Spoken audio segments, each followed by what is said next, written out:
Dr. Thomas Novotny, MD. Dr. Novotny is from San Diego State University, where he heads the Cigarette Butt Pollution Project. And when possible, I encourage all of you to read our joint op-ed with Dr. Novotny and myself about SB 424, the Senate bill that we mentioned before. It's about tobacco waste, what it does to the environment. It's in the Times of San Diego. There are printed copies on the back page, as well as you can find it online at the Environment Committee website. Dr. Novotny, you have 10 minutes for the presentation. Thank you so much for being here.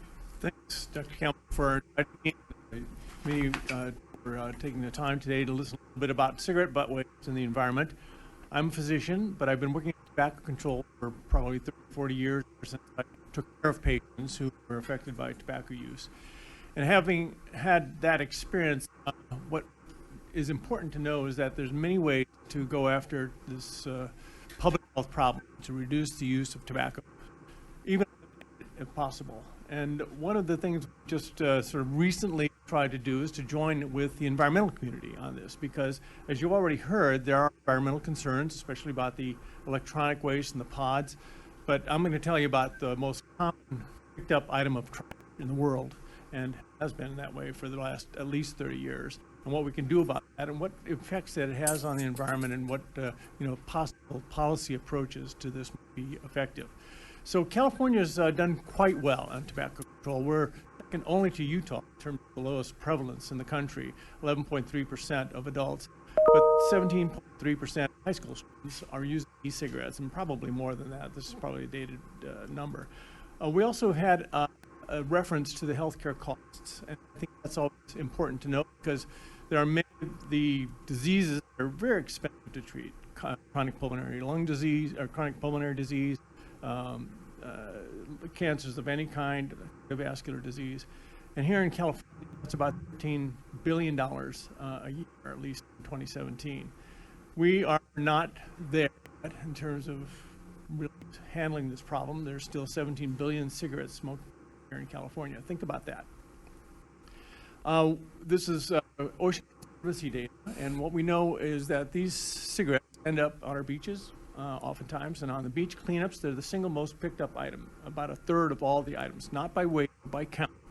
But I don't think I have to tell anybody that all you have to do is walk out the door here, look down on the ground on the street or on the sidewalk, and you'll see plenty of cigarette butts that are not yet collected on any of these beach cleanups. A cigarette weighs about 3.4, a filter rather, weighs about 3.4 grams.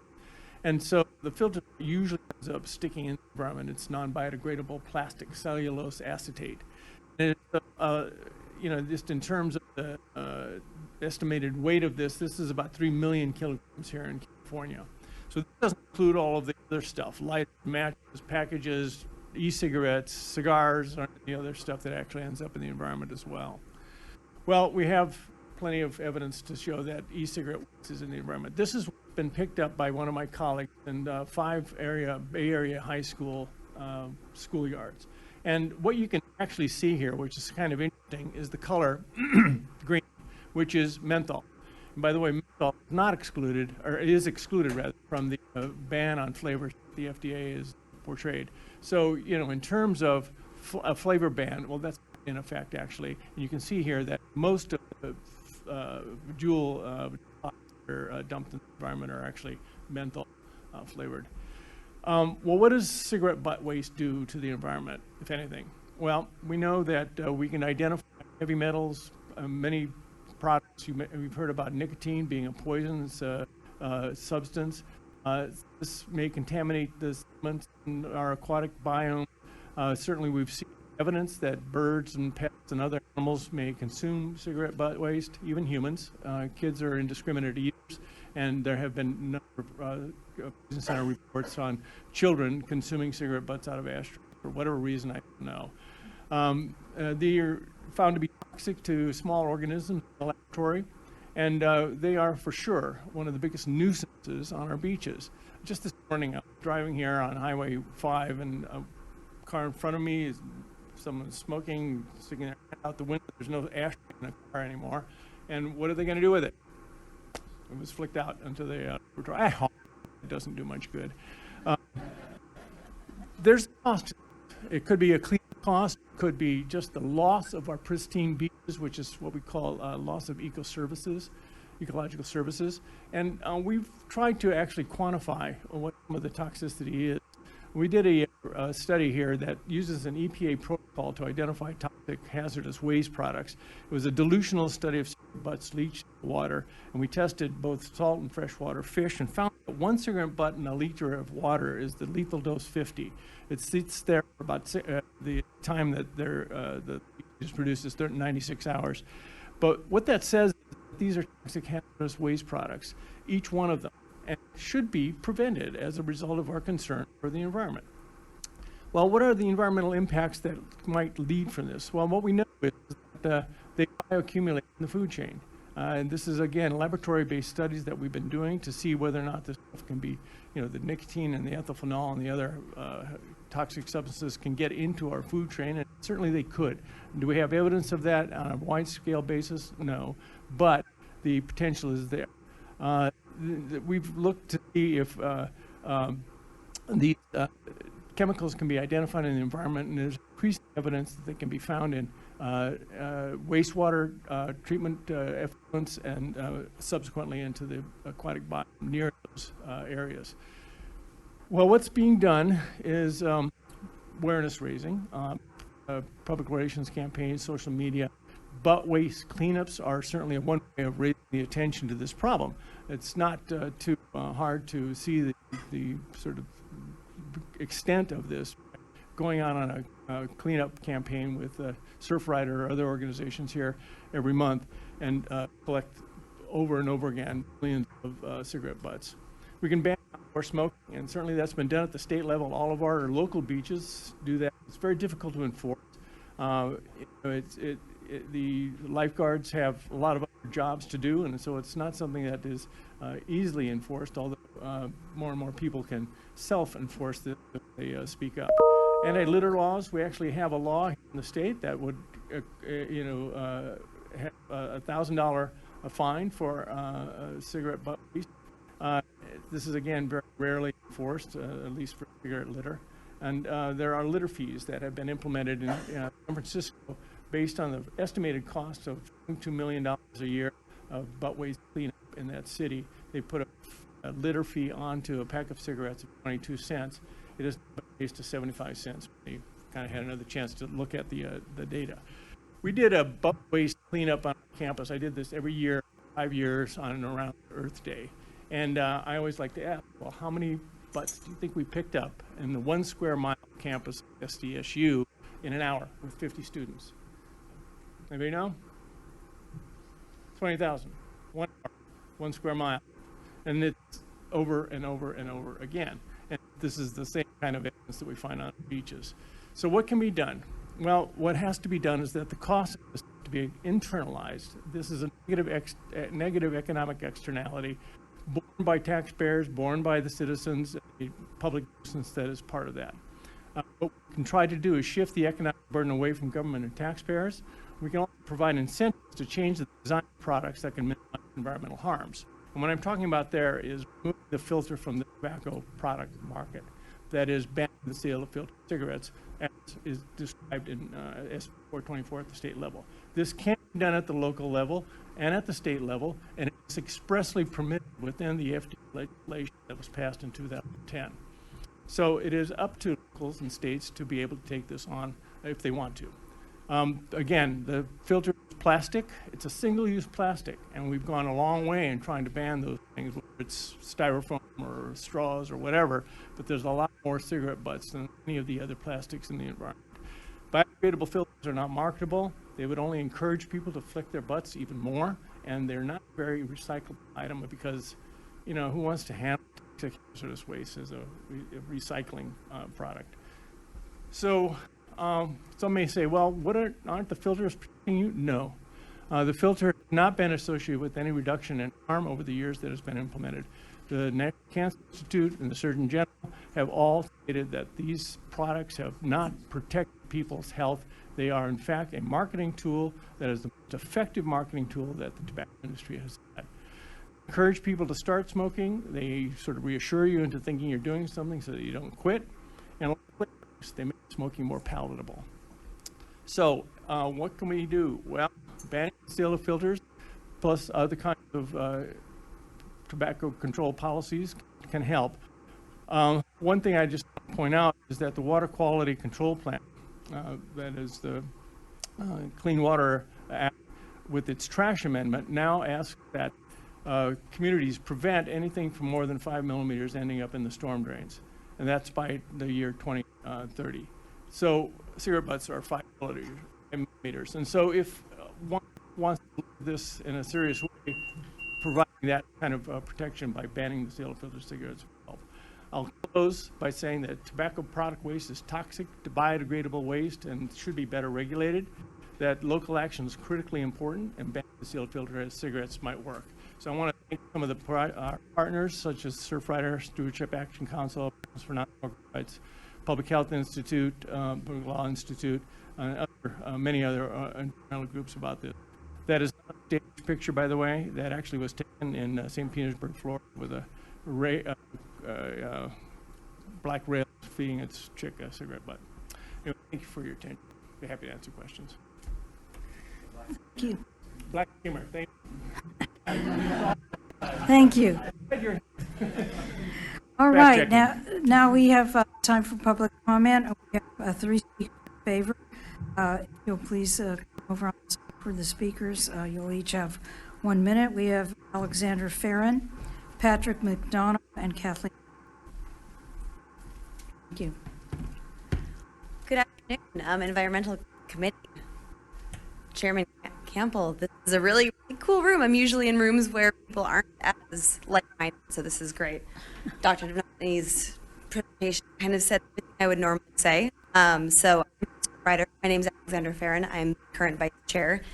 I can tell you what we see. So California, San Diego especially, very smoking place. It's not really cool here. We're very crunchy. We're very, very part of our environment. But cigarette butts are still the #1 item that we find in our beaches. 20% of the items picked up. In our 4 beach cleanups we do a month over the stretch of a year, last year we picked up 47,000 cigarette butts.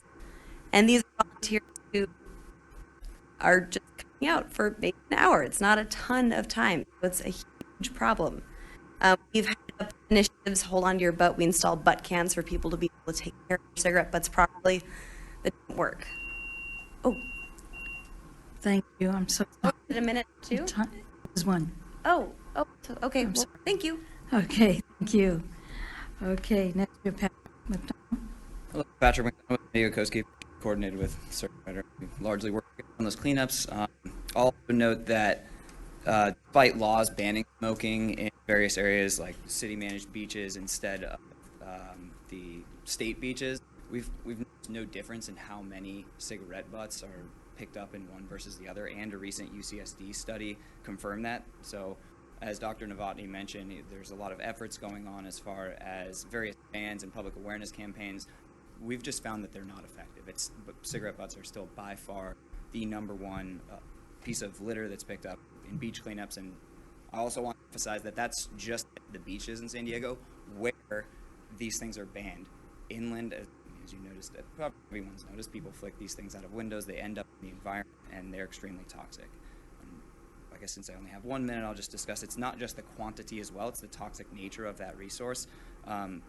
The filters themselves are specifically designed to trap chemicals, and then it leads those chemicals out into the environment once they reach things like the ocean. Thank you for your time. Thank you. Next we have Kathleen. Good. Good afternoon again. I just want to say thank you to Dr. Novotny for his presentation. It was very well informed and it was very timely. And though the county's ban is certainly superior to the federal ban, I hope the county will see the loophole that they left wide open, which is hookah. With all due respect to the idea of giving an exemption to hookah due to its cultural history, there are numerous cultural practices that are harmful to public health, and they really don't deserve a 21st century country's respect to allow them to continue. And whether or not you allow them to continue this practice, you need to consider what is in the best interest of the public, not these small businesses. Although vaping businesses claim they want a healthy community, it is the tobacco and it's the tobacco industry spending all that money. They are the direct beneficiaries of all that advertising. So please be aware that hookahs are not necessarily those very large, elaborate samples that you've shown that come in little small vaping e-cigarettes, disposable forms as well. Thank you. Thank you. We have no more public speakers on this issue, and so we're going to go to council members. First, Council Member Sherman. Thank you. Appreciate the presentation, and very curious about non-filtered products and biodegradable filters and those types of things. Because I mean, at the end of the day, all these products end up because people are careless or disrespectful to the environment and throw them there. Do the cigarette companies, well, have filter bans taken place anyplace else? No. Okay. So there's no real product, but I'm sure the market would adjust to it if something like that was to Well, happen. they still sell unfiltered cigarettes, Camel and Pall Mall and several other brands. And we're actually doing a clinical trial right now of what people do in response to having a filter ban in place that is switching to unfiltered cigarettes. So we're trying to get data about, their attitudes and the exposure, the chemicals and things that they absorb into their bodies to see exactly what that means.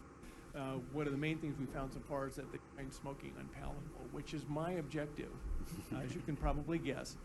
Anything that makes it unpalatable is what we should do. It's not something we want people sucking into their lungs. Right. With that being said, adults who, with illegal products, to choose to pollute their body, go ahead. I think this might be a win-win for both.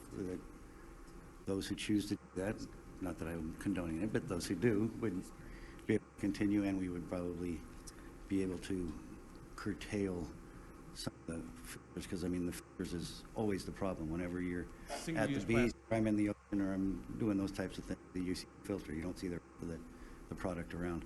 I'd be very interested to talk to you offline more about that side of this presentation. Happy to do this anytime. No, appreciate the presentation. Thank you. Thank you. I would like to thank you, Dr. Novotny, for your wonderful work and for coming today to inform us and your deep knowledge about this issue. I want to tell you, in terms of those of you who talked about the beach cleanups, yeah, I've been on many of them, and I agree. Cigarette butts are the main thing that we find in terms of numbers. But I did want to report that the Pacific Beach group that cleans up block by block decided one time to just concentrate on cigarette butts. So between Cass and Diamond Streets, one block, they found 5,000 cigarette butts. Just one block on the sidewalks and the gutters. So it's everywhere, and it's a mess. And I'm really glad that you're doing this work. So this is an informational item, so we will not need to vote, but I can't thank you enough for coming. And also, Councilmember Bree would like to make Sorry, I pressed late.